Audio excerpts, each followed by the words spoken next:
ജിത്തും സുദേവനും ഹോസ്പിറ്റലിലെത്തി. അവർ നേരെ ഐസുവിൻ്റെ അടുത്തേക്കാണ് പോയത്. സുദേവനെ ദൂരെ നിന്ന് കണ്ടതും അപ്പോൾ വേഗത്തിൽ അവരുടെ അടുത്തേക്ക് വന്നു. വെള്ള ടീഷർട്ടിൽ നിറയെ ഉണങ്ങിയ ചോരക്കറകളുമായി തങ്ങളുടെ അടുത്തേക്ക് വരുന്ന അപ്പുവിനെ കണ്ടതും സുദേവൻ്റെ കാലുകൾ ഇടറിപ്പോയി.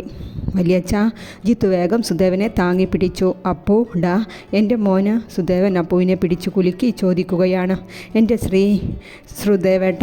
അത്ര നേരം ഉള്ളിലൊതുക്കിയ സങ്കടം അപ്പോൾ ഒരു പൊട്ടിക്കരച്ചിലോടെ പുറത്തേക്ക് വിട്ടു. വാ ഇവിടെ ഇരിക്ക്. ജിത്തു അവരെ ഇരുവരെയും വരാന്തയിലുണ്ടായിരുന്ന കസേരയിലേക്ക് ഇരുത്തി. പറയൂ അപ്പു, ശ്രീക്ക് എന്താ ഉണ്ടായത്? അപ്പു ആ സംഭവം ഓർത്തെടുത്തു. മുത്തശ്ശൻ വിളിച്ചു പറഞ്ഞത് അനുസരിച്ച് ശ്രീയെ തിരിഞ്ഞു ഇറങ്ങിയതാണ് അപ്പോൾ. രാത്രി ആയതു കാരണം അവനെ കണ്ടുപിടിക്കാനും അവൻ നന്നായി ബുദ്ധിമുട്ടുന്നുണ്ട്. പിന്നെയാണ് ഓർമ്മ വന്നത്. അവൻ സങ്കടം വരുമ്പോൾ എപ്പോഴും പോയിരിക്കാറുള്ള കടൽ തീരത്തേക്ക് അപ്പോൾ ബൈക്ക് പായിച്ചു. വിചാരിച്ച പോലെ തന്നെ അവൻ ആകാശം നോക്കി കടൽ തീരത്ത് കിടക്കുന്നുണ്ടായിരുന്നു. അപ്പുവിനെ കണ്ടതും ശ്രീ എഴുന്നേറ്റിരുന്നു. എന്താ ശ്രീ, നീ ഈ നേരത്ത് എന്ത് പണിയാണ് കാണിക്കുന്നത്? വീട്ടിലുള്ളവരെ എല്ലാം പേടിപ്പിക്കാനായിട്ട്. അപ്പു ശ്രീയുടെ മുഖത്തേക്ക് ഒന്ന് നോക്കി. അവൻ്റെ കണ്ണുകൾ കലങ്ങി ചുവന്നിരുന്നു. എന്താ ശ്രീ, നിനക്കെന്താ പറ്റിയേ? എന്താ വീട്ടിലുണ്ടായത്? ഇന്ന് വരെ കാണാത്ത ശ്രീയുടെ ഈ അവസ്ഥ കണ്ടതും അപ്പുവിന് വല്ലാത്ത വിഷമം തോന്നി. എടാ അപ്പു, മുത്തശ്ശൻ അറിയാം നച്ചുവിനെ എനിക്ക് ഇഷ്ടമാണെന്ന്. എന്നിട്ടും എല്ലാം അറിഞ്ഞിട്ടും മുത്തശ്ശൻ എൻ്റെ പെണ്ണിനെ വേറെ ഒരു വിവാഹം നോക്കാൻ എങ്ങനെ തോന്നി? ഞങ്ങളല്ലേ മുത്തശ്ശൻ്റെ കൊച്ചുമക്കൾ. ഞങ്ങളുടെ സന്തോഷം എന്തിനാ മുത്തശ്ശൻ ഇല്ലാതാക്കുന്നേ? ഇന്ന് വീട്ടിലെ സംഭവം എല്ലാം കണ്ടു ഒരു ജീവശവം പോലെ ഇരിക്കുന്ന എൻ്റെ പെണ്ണിന് ഞാൻ കൊടുത്ത വാക്ക് അതെനിക്ക് പാലിക്കാൻ പറ്റിയില്ലെങ്കിൽ പിന്നെ ഈ ശ്രീ ഭൂമിയിലുണ്ടാവില്ല. ശ്രീ, നീ അങ്ങനെ ഒന്നും ചിന്തിക്കല്ലേ, എല്ലാം ശരിയാകും. അപ്പോൾ നീ പറയുന്നത് പോലെ ഒന്നുമല്ല. മുത്തശ്ശൻ്റെ മുഖത്ത് നോക്കി പറഞ്ഞു. നച്ചുട്ടിയെ എനിക്ക് തരില്ല എന്ന്. നിനക്കറിയോ അപ്പോൾ എൻ്റെ നച്ചുട്ടിയെ അവൾ എന്നെ സ്നേഹിക്കുന്നതിന് മുന്നേ ഞാൻ സ്നേഹിച്ചിരുന്നു. എൻ്റെ സ്വന്തമാണെന്ന് ഞാൻ ഉറപ്പിച്ചതാണ്. എന്നിൽ കൂടുതൽ അവളുടെ മേലെ ഞാൻ ആർക്കും അവകാശം കൊടുത്തിട്ടില്ല. അത് എനിക്ക് ഇഷ്ടമല്ലായിരുന്നു. പക്ഷേ അപ്പോൾ ഇതെല്ലാം അവളോടുള്ള പ്രണയമാണെന്ന് ഞാൻ അറിഞ്ഞു തുടങ്ങിയത് ആ ദീപക്കുമായുള്ള നിശ്ചയം മുതലാണ്. എൻ്റെ നച്ചുട്ടിയെ വേറെ ഒരുവൻ്റെ ആയി എൻ്റെ മുന്നിലൂടെ ജീവിക്കുന്നത് അതെനിക്ക് ഒരിക്കാൻ കൂടി വയ്യ. ശ്രീ അവിടെ നിന്നും എഴുന്നേറ്റ് ബൈക്കിൻ്റെ അടുത്തേക്ക് നടന്നു. ശ്രീ നില്ല്, നീ വീട്ടിലേക്കാണോ? അപ്പോൾ അവൻ്റെ പിന്നാലെ ചെന്ന് ചോദിക്കുന്നുണ്ട്. ശ്രീ മറുപടി ഒന്നും പറഞ്ഞില്ല. ബൈക്കിലേക്ക് കയറി സ്പീഡിൽ വിട്ടു. ഒറ്റ നിമിഷം കൊണ്ട് വലിയൊരു ശബ്ദത്തിൽ എന്തൊക്കെയോ സംഭവിച്ചു. അപ്പോൾ ഒന്ന് അന്തിച്ചു നിന്നു. പിന്നെ ശബ്ദം കേട്ട ഭാഗത്തേക്ക് ഓടിച്ചെന്നപ്പോൾ കാണുന്നത് മെറ്റൽ കൂനയിൽ രക്തത്തിൽ കുളിച്ചു കിടക്കുന്ന ശ്രീയെയാണ്. നാട്ടുകാരുടെ സഹായത്തോടെ ഇവിടെ കൊണ്ടുവന്നതും ICUവിൽ കയറ്റിയതാണ്. ഈ സമയമാണ് ICU ഡോർ തുറന്ന് ഡോക്ടർ പുറത്തേക്ക് വന്നത്. സുദേവൻ വേഗം ഡോക്ടറുടെ അടുത്തേക്ക് ചെന്നു. വലതു കൈക്കും ഇടതു കാലിനും എല്ലിന് പൊട്ടുണ്ട്. തലയിൽ ഹെൽമെറ്റ് ഉള്ളതുകൊണ്ട് വലിയ അപകടം ഒഴിവായി. ശരീരത്തിൽ അവിടെയിവിടെയായി ചതവുകളുണ്ട്. ഏതായാലും ആള് മയക്കത്തിലാണ്. പോയി കണ്ട് പെട്ടെന്ന് ഇറങ്ങിക്കോളൂ, ഡോക്ടർ പറഞ്ഞ് അവിടെ നിന്നും പോയി. അവർ ഓരോരുത്തരായി അവനെ പോയി കണ്ടു. ദേവേട്ടാ, സീത പേടിക്കാനൊന്നുമില്ല, ചെറിയ മുറിവുകളേ ഉള്ളൂ. നീ സമാധാനമായി പോയി കിടന്നുറങ്ങ്. നാളെ വന്ന് അവനെ കാണാം. മോനോട് സംസാരിച്ചോ ദേവേട്ടാ? അവൻ കണ്ണു തുറന്ന് സംസാരിച്ചു. നീ പേടിക്കാതെ ഇരിക്ക്, ഒന്നും ഉണ്ടാവില്ല. ഉറക്കം വരാതെ സീത ശ്രീയുടെ വിവരം അറിയാൻ സുദേവിനെ വിളിച്ചതാണ്. അവളെങ്കിലും രാവിലെ വരെ സമാധാനത്തിൽ ഇരിക്കട്ടെ എന്നു കരുതി സുദേവൻ.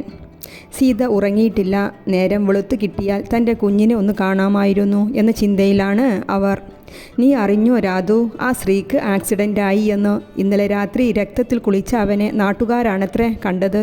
ICUവിലാണെന്ന് ജിത്തു വിളിച്ചു പറഞ്ഞ കാര്യം ഒന്നുകൂടി മസാല കയറ്റി രാധികയോട് പറയുകയാണ് ശ്രീജ.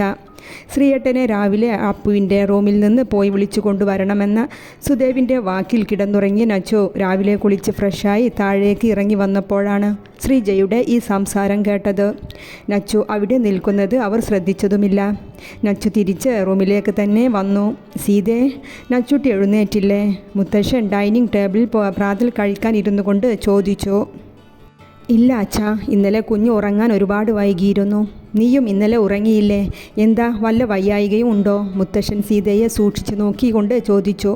ഒന്നുമില്ല അച്ഛാ, ഒരു തലവേദനയുണ്ട്, അതാവും.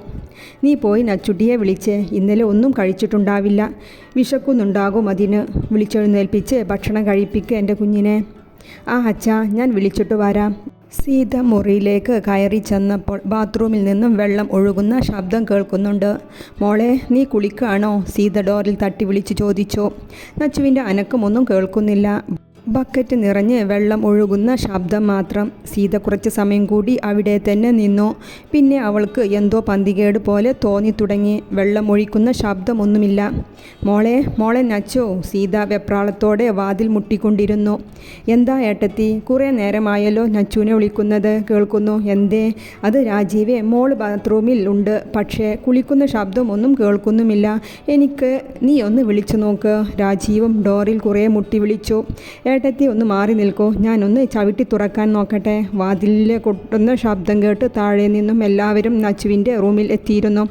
രാജീവ് കുളത്തിൻ്റെ ഭാഗം ആഞ്ഞു അടിച്ചു. ശക്തിയിൽ ചവിട്ടിയതും കുറ്റി അടർന്ന് വാതിൽ തുറന്നു. ബാത്റൂമിലെ അവസ്ഥ കണ്ട് എല്ലാവരും തരിച്ചുപോയി.